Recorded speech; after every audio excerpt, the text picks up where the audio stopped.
Hey guys, number one Marmaduke fan here, looking at Megaman Megamix Volume 2 by Hitoshi Ariga.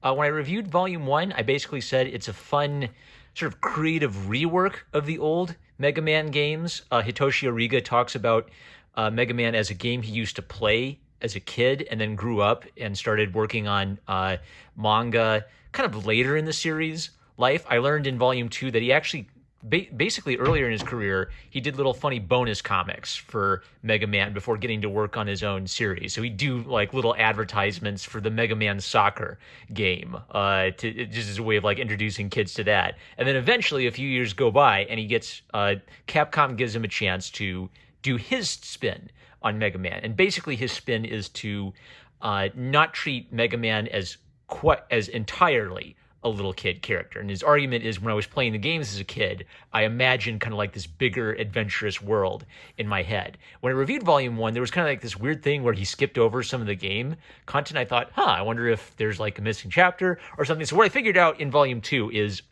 the reason that is that earlier manga artists had already covered the content of the games. So basically, when he gets to it, he doesn't want to rehash the games. He wants to kind of like choose interesting moments in time, before or after the games. And he assumes that you probably played Mega Man 4 or Mega Man 5. So let's dive in and talk about a few interesting things Ariga does. Because I think he does a really good job of finding a balance between knowing what the core appeal of Mega Man is, which is cool, fun robots that kids would love. Some of them were literally designed by kids, right? But with just enough seriousness that you don't make the little kid feel like a little kid while they're reading it, even though it is made with them in mind. So one neat thing Hitoshi does is he usually picks one or two characters at most that he's going to highlight from each game. Because since each new game has 8 robot masters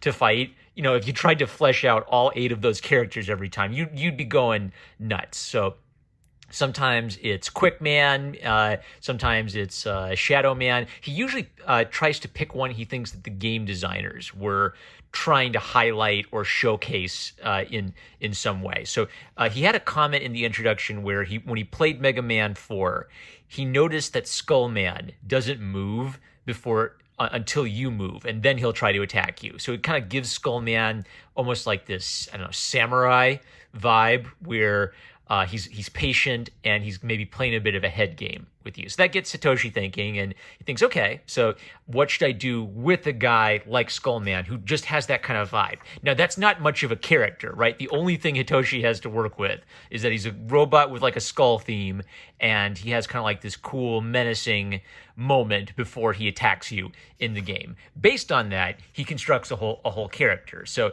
his idea for one of the little underpinning threads of this series is, what if robots had souls? What if robots had the emotions and feelings of a human being? So Mega Man was this peaceful domestic servant robot. He feels bad his brothers are going on a rampage. He asks Dr. Light to make him into a warrior, right? Like the kid becoming a scrappy fighter. Skullman was built as a combat robot by Dr. Cossack under duress. Dr. Wily kidnaps Dr. Cossack's daughter Kalinka and threatens him, so Dr. Cossack builds Skullman as a battle robot under those conditions. After Mega Man saves the day, that's in the game, so Hitoshi skips over it. Skullman is put into storage, and he gets really ticked off by that.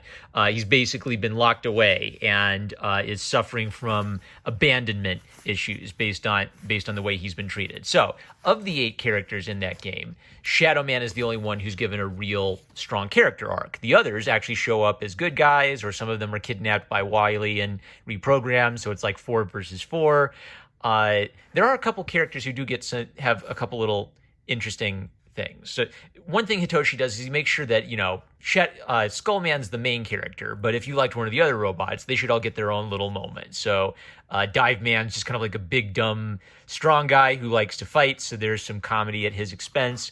Ring Man's a police robot, so he does some cool investigation stuff. I don't remember the light bulb robot's name. But the light bulb robot, his deal is that he's actually scared of fighting because he's fragile. So he's sort of cowardice been hiding from all of these fights that they've been involved in. And then the twisteroo is that when his brothers are injured, he gives them some of his parts to restore them, right? So the point is that Skullman is the character going on a journey. He was kind of like struggling with, rage against his father and his brothers for abandoning him, which is why he's turned sides and is working for Wily now.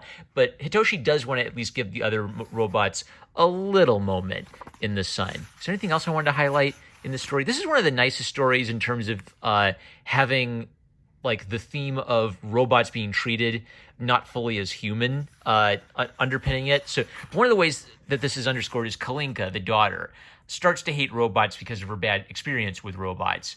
At one point, she blurts out that she hates robots at Roll, who is a robot girl. Later, Kalinka forgets that Roll is a robot and thinks of her as a human, but still says mean things about other robots in Roll's presence. And Roll essentially just shows compassion to Kalinka, which surprises Kalinka after after expressing so many cruel words to her, right?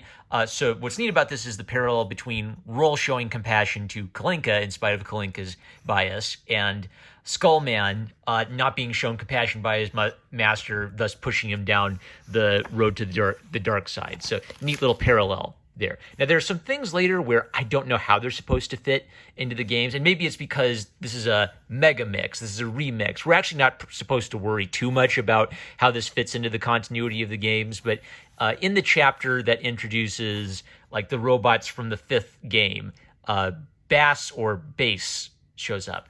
I think they pronounce it as bass in the games, but I always thought it was bass because he's supposed to be like bass guitar, right? So anyway, I'm going to call him bass because I think that sounds cooler.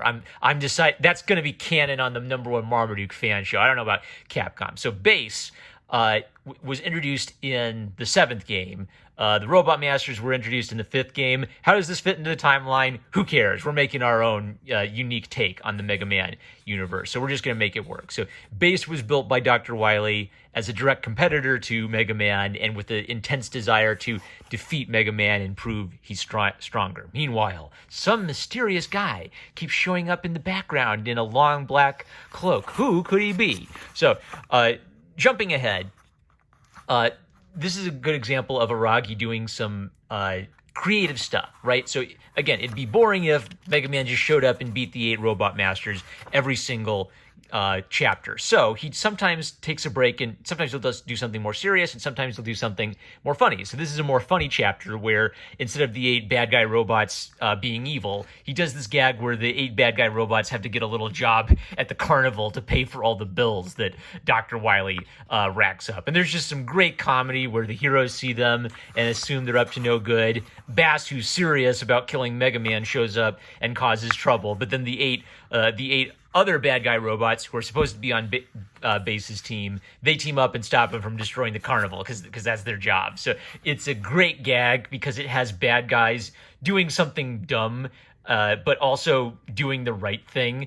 Part of the humor is you almost get the feeling that the robots themselves aren't such bad guys. It's just Dr. Wily, the mad genius, who's making them do bad things. Otherwise, robots would all be good and they'd all be our best friends, right? That's kind of like the little kid logic of it.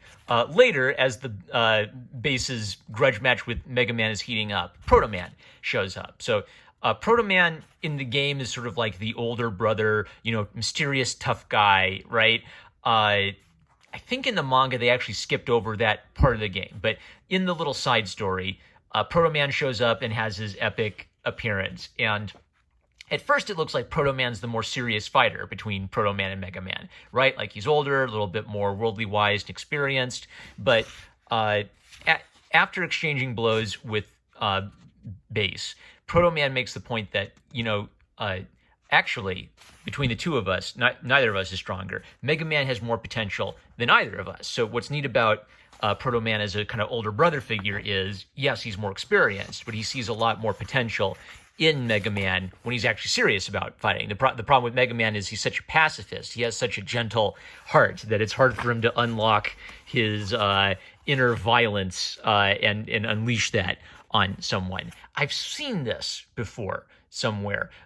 Maybe like I've seen this on a wiki or something, but this is just a great moment where Ariga wants to underscore like what makes each robot tick when they're given their moment in the sun. So if Megaman is a pacifist who just wants to take care of people and take care of his family, Base is obsessed with being the strongest, of violence for violence's sake. I was born to be the ultimate robot. I fight to prove that I am. That goal defines me. So if you have the central premise of, well, what if robots have souls, right? You just have to accept that to make the Mega Man universe work. Then what programming becomes almost like identity or destiny or personality. It becomes these things about people that they didn't really get to define, like your race or your sex. Then their choices get to be what they can do in light of who they are or how they were made, right? So Mega Man was made to be a peaceful little robot. Out of a sense of responsibility, he chooses to become a warrior. This is something that separates Mega Man from Base, is that Base only obeys Dr. Wily's orders. He doesn't question those orders. Those orders basically just give Base the freedom to go kill Mega Man, and that's all he cares about. Mega Man actually thinks about what he ought to be doing in life, and because of that, his destiny has kind of changed. He has changed in significant ways over the course of his life. I highlighted this because this is just like another example of Hitoshi Ariga explaining something pretty complex in basically at like a 6-year-old reading level. I think he knows that the target audience for Mega Man is kind of like 6 to 12 years old, is mostly the age where you would get introduced to it. So Proto Man, in extremely simple language, Roll asks him, well, why aren't you helping Mega Man? Though helping each other can be important at times, helping all the time can be detrimental as well. Mega Man must learn to stand on his own 2 feet, right? And so Roll, who's also a sympathetic helper, like Rock, like Mega Man was before becoming a warrior, she sometimes doesn't get like this hard-boiled male mentality where if there's a fight, sometimes you gotta let a young man fight his own battles and earn his spurs. So that was nice. And at the end, Mega Man, of course, the good guy, emerges triumphant, and Proto Man pulls Base's fat out of the fire. And he makes the point that the reason Mega Man beats you is that Mega Man fights for the future, and you fight for no other purpose than just to be the best. And ironically, when Mega Man beats you, he actually serves your future as well as his future, because the only thing that's defining your destiny or your purpose is defeating Mega Man. If you actually beat Mega Man, you'd be without a purpose, and you just haven't figured that out yet. So basically, how you are as a warrior is directly related to who you are as a person or as a man. Now, after that, the whole rest of the manga is a collection of like old 1993 or 1994 Mega Man Soccer comics that Ariga did. These are older works, and what's kind of neat is you can kind of tell that this was his intro into the business of doing Mega Man comics, right? So already he's doing like lots of research into a lot of the side characters. He has to do little 4-panel gags or little 1-page gags. So that means he has to do like a lot of research to find things that are funny or characters that exist in the games that maybe no one's ever made fun of or pointed out something interesting about them.